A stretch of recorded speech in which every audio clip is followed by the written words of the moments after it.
Johnny Dollar. Hi, Johnny. Bert Helfer. Bird, how are you? Big as life and twice as natural, Johnny. How goes it with you? Up until 5 seconds ago, not so good. Oh, trouble. Well, not a thing, not now. What do you mean? Well, 5 seconds ago, I didn't have an assignment to work on to help pay the rent. Now I have.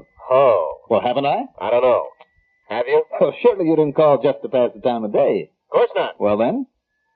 What are you doing for lunch, Johnny? Lunch? Yeah. Oh. Well? Having it with you, I suppose. Good. How's about meeting me over at the Hearthstone in, say, 15, 20 minutes? Can't see any reason why not. And I'll foot the bill. Oh, I see. Okay, Bert, shall I arrive with bags packed, ready to travel? Travel? Where to? Wherever I have to go on this insurance investigation you're going to hand me. Now, who said anything about an investigation? When you made this call, when you offered to buy lunch? And knowing you the way I do, don't kid me, Bert. No, you and that suspicious mind of yours. Oh, why, sure. Listen, we haven't seen each other in a long time, and I just thought we could tie on a bib and talk, that's all. Yeah? Talk about what? Oh, skates and skis and fishing and golf and girls and... Hey, speaking of girls, Johnny... Now, there's something that finally makes sense. Now, yeah, listen. You know that luscious, lovely little Lucy Harmon, don't you? Lucy Harmon? Yeah. No. Oh. But if she's all of that, Bert, what about her? Nothing. But with your great big eye for charm and beauty and the fair sex, I just thought you might have known her. What about her, Bert? Nothing. Not a thing. Honestly. Come on now, Sunshine. That bush you're beating around is getting pretty thick. What? What are you talking about? You tell me. Oh, Johnny, you and that suspicious mind of yours. You said that. I'll see you at the Hearthstone, okay? Well? Okay, Bert. Okay.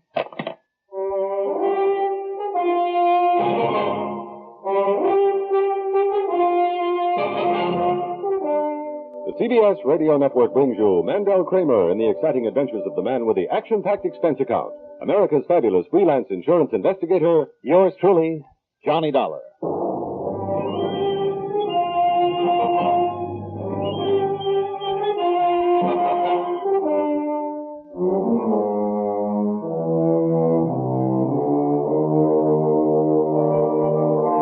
Expense account submitted by Special Investigator Johnny Dollar. Attention, Bert Helfer, Trinity Mutual Insurance Company, Home Office, Hartford, Connecticut. Following is an account of expenses incurred during my investigation of the Coin of the Realm matter.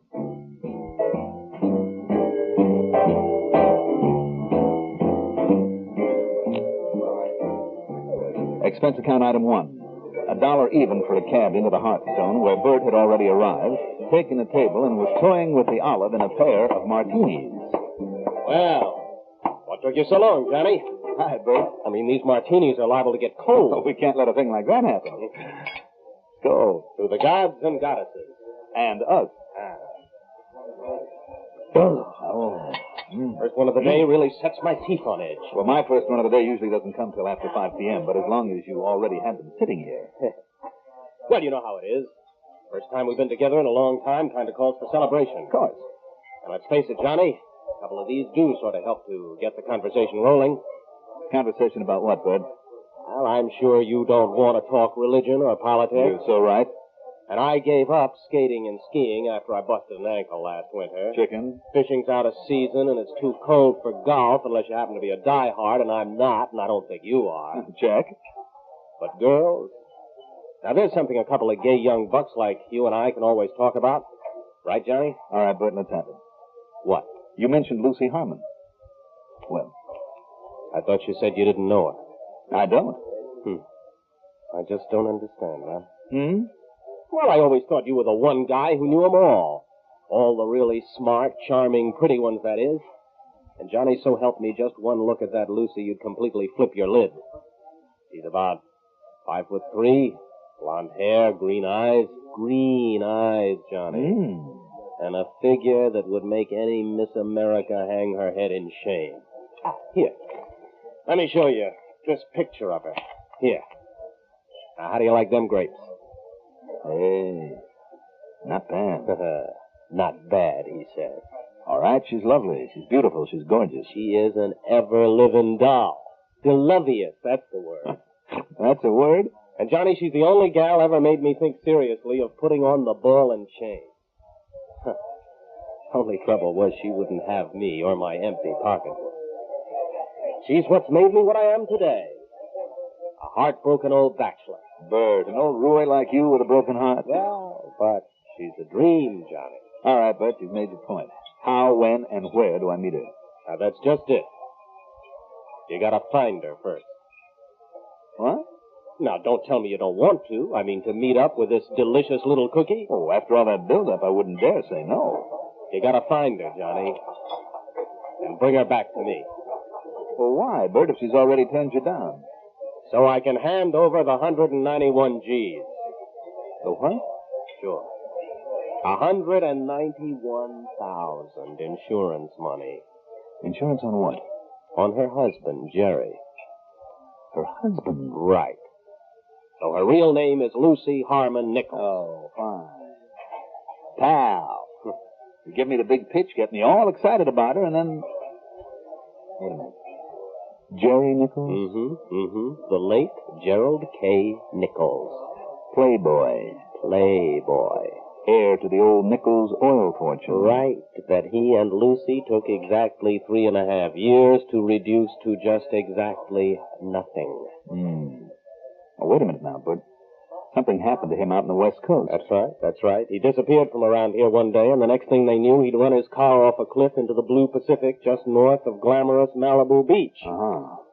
They managed to salvage what was left of the car, but no sign of his body was ever found. I thought that was supposed to have been a suicide. Yeah, that's what the company hoped, but they couldn't prove it.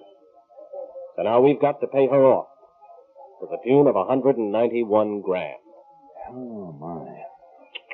All this beauty and all that money. Not bad. Well, I kind of thought it might bring out the beast in you, Johnny. And if you have ever thought of standing up in front of a preacher, you could do a lot worse. Well, now, take it easy, will you? Trouble is, though, now she's disappeared. At least she doesn't answer the phone or the letter I sent to the little apartment she lives in. Oh? No. And if you can find her, and if you are the judge of female pulchritude I think you are, if you're half the charmer that I know you are, or maybe you can take your choice. Huh? Your regular commission on that nearly $200,000, or the hand of the beautiful widow herself. Maybe both. So what do you say? You want to have a look? Ah, you've talked me into it.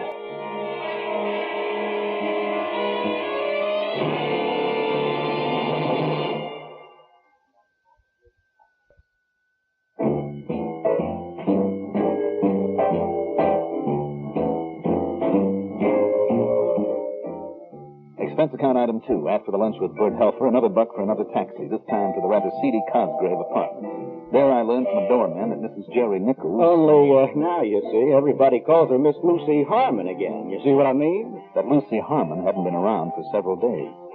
However, there was nothing unusual about that. She'd been going away quite frequently of late. He didn't know where, though. To make sure that we were talking about the same person, I showed him the picture Bert had given me, and after a long, wistful look at it... Yep. That's her, all right. Sure is mighty beautiful, ain't she? As beautiful as this picture seems to show her? A lot more than that shows, mister. You ask me, there's nobody else like her in this whole entire world. Yeah, well... I can't say I blame a young fellow like you wanting to meet up with her. Tell me this. You're the first one's come to see her, you know. At least that I know of. She's been living here close to 5 months now. You know, since that husband of hers died out west somewhere, she had to sell off that house they had to give her some living money. Look, my name is Dollar. I'm an insurance investigator. Invest? You mean like a private eye? Well, something like that. Look, here are my credentials. Hey, now, how about that? Yeah, so, what I would like is, to have the key to Miss Harmon's apartment. Well, now, wait a minute, sir. Yeah. I mean, unless you got some kind of warrant from the police or something, mister. Oh. What? Imagine that 5 spot that just fluttered down. You always go around dropping $5 bills on the floor of this lobby? Now, what do you know? Sure looks like somebody dropped one, don't it? Well, I hope you're not going to just leave it there. Well, as long as you don't claim it. Not me. And here. But, just the same, mister, if the boss ever found out I let you in her apartment, I mean without a warrant or something. Now, look at that. Is that another 5 spot I see? Or maybe it's that warrant or something you're talking about. Now, of course, the light in here ain't so good. Here, now, I'll tell you what, mister. Yeah? You, sort of want to look after these keys of mine while I look at these things outside in the daylight? Good idea. And, of course, if maybe you should find another one of these 5 spots. Could be. Maybe upstairs, around apartment number 4A. I'll let you know.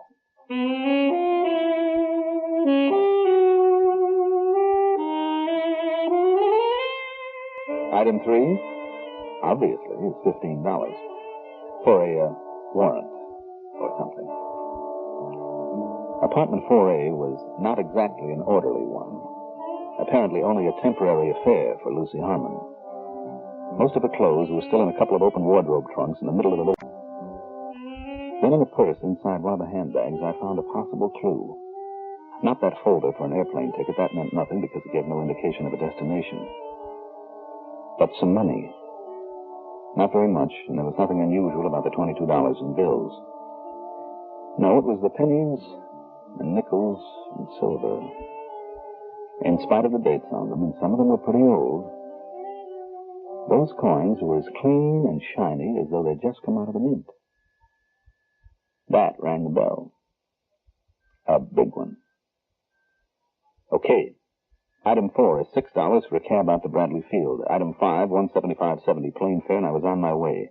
Frankly, it wasn't until after we got airborne that I began to kick myself for having so little to go on. But after a brief stopover in Chicago for more passengers that I slept through, and only a little while before we got to the end of the line, I woke up and did a double take.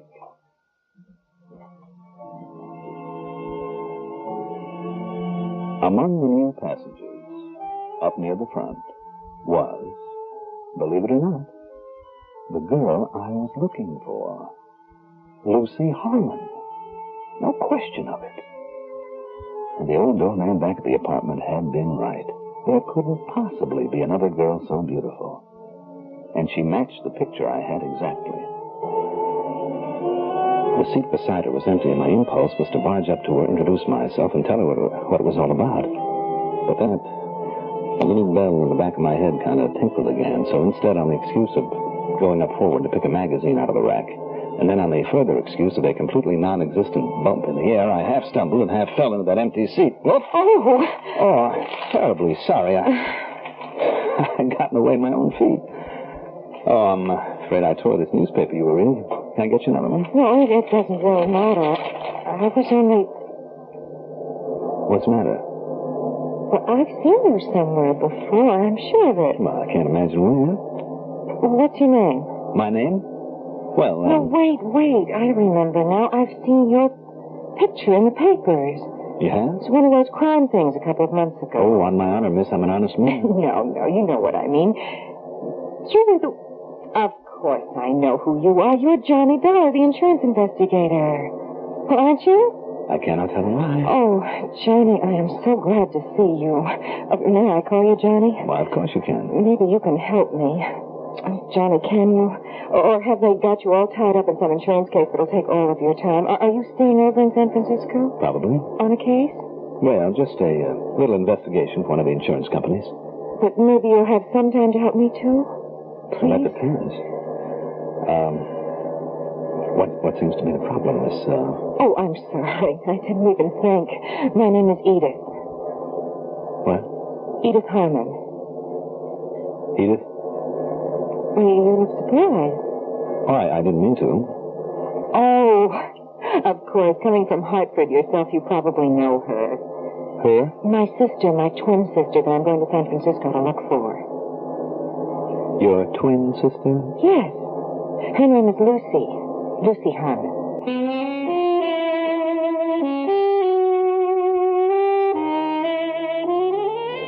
So that was it. Lucy Harmon's twin. And every bit as beautiful as Lucy's picture. What if this trip across the country had been nothing more than a hunch? If it meant working hand in hand with a doll like this, I should have more of them. Now listen, Johnny. Oh, I'm all ears. I've been worried about Lucy ever since Jerry, her husband, died in a terrible accident, so I went to Hartford to see her. Oh? But she wasn't there, and nobody seemed to know where she'd gone or why. That worried me all the more, so I flew to Chicago, where she and Jerry had lived once. But no sign of her. Nobody knew anything about her. Oh. Well, then I remembered they used to have a lot of friends in San Francisco in the old days, so I figured if they're still here, she might have come here to see them. Good thinking. You know your way around San Francisco? Oh, yes, very well.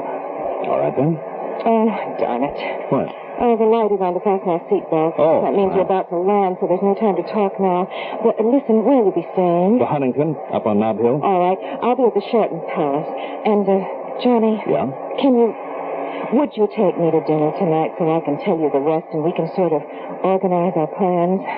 That is, if you will help me. Well, you know I will, Edith. All right, then I'll call you at the Huntington as soon as I can unpack and dress. You can come over and meet me. All right. Then I'll see you tonight. All right? All right.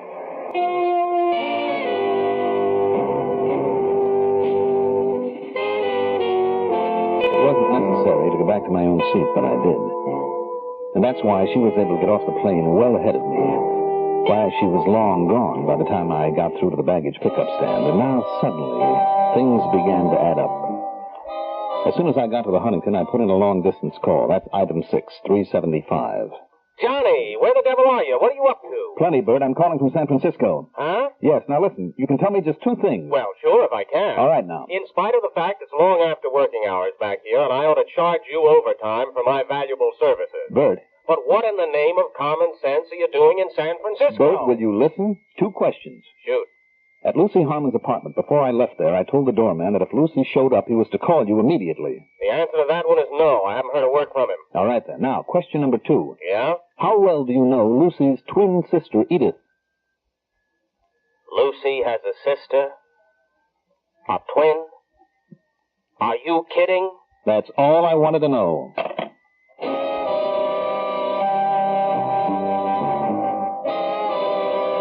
Item 7, 10 cents for another call, this one to the Sheraton Palace, as I fully expected now, and Edith Harmon had not registered there. Okay. A simple little clue. A few coins in Lucy Harmon's purse there in her Hartford apartment had got me this far, and if I was lucky, would now lead me to Lucy herself. I tore on over to the St. Francis Hotel. There I flashed my credentials at the desk clerk, showed him the picture I carried. Yes, Mr. Dollar, the woman in the picture and her husband have been with us for quite some time now. And her husband? Her name is Mrs. Charles Kenworthy. Beautiful, isn't she? Mrs. Charles Kenworthy. You sound as though you think she might be someone else. Well, I know darn well she is. Really? Do they, live here all the time? Well, actually, she seems to be away a good deal. Oh, she does. And as for Mr. Kenworthy, well, I've seen him so seldom since they moved in. And with that beard he's growing. Well, he wears a beard now. Well, what I mean is that if he were to walk up to this desk, I'm not even sure I'd recognize him. Then it all figures. What, sir? Is he in the room now? Well, I can call and find out. No, don't bother. I do know that she came in a few minutes ago. All right, then. Let me have the number of the room.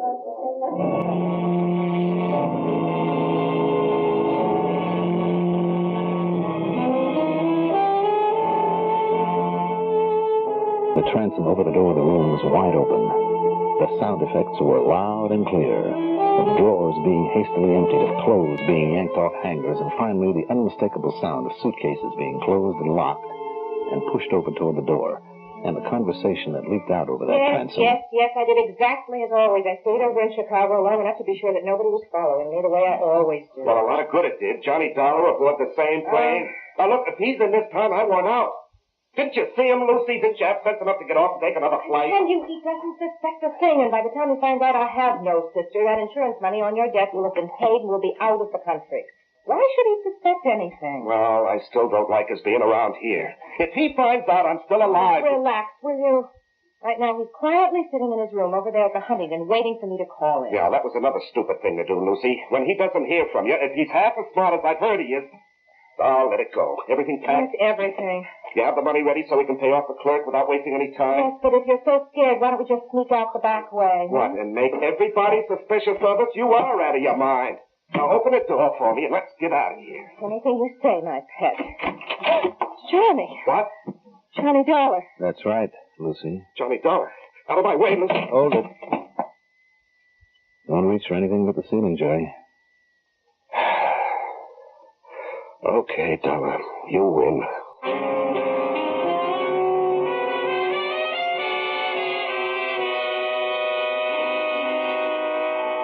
Yes, Bert. That fatal accident of Jerry Nichols was a complete phony. He simply slid his car over the cliff into the ocean and dropped out of sight. So that Lucy would be able to collect on his policy. Right. One of the oldest gags of all. Well, Johnny, baby, drink up, huh? You know something? Hmm? You have saved the company 191 G's. Except for my expense account. And, my commission? Oh, just add 'em up, and I'll send you a check. Then the lunch is on me, Bert. Now, listen, tell me something. Hmm? Whatever sent you on out to San Francisco? And how under the sun did you ever know to look for them at the St. Francis? A handful of coins she'd left there in her apartment from one of her previous trips. A handful of coins? Mm-hmm. Just as bright and as shiny as the day they were stamped out by the U.S. Mint. In spite of the age of some of them.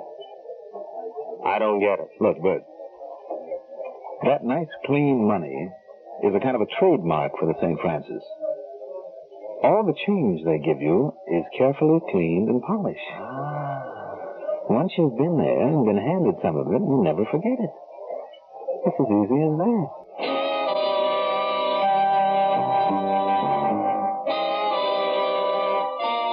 Yep, one of the oldest rackets of the bunch. But they still keep trying it. And getting caught. Expense account total, in addition to that nice, juicy commission, call it $400 even. Yours truly, Johnny Dollar.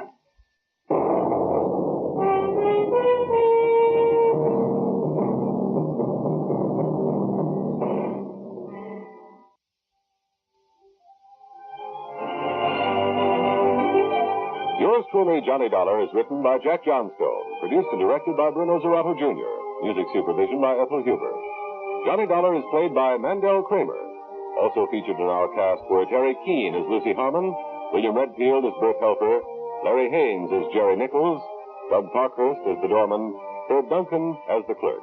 Be sure to join us next week, same time, same station, for another exciting story of Yours truly, Johnny Dollar. Art Hannah speaking.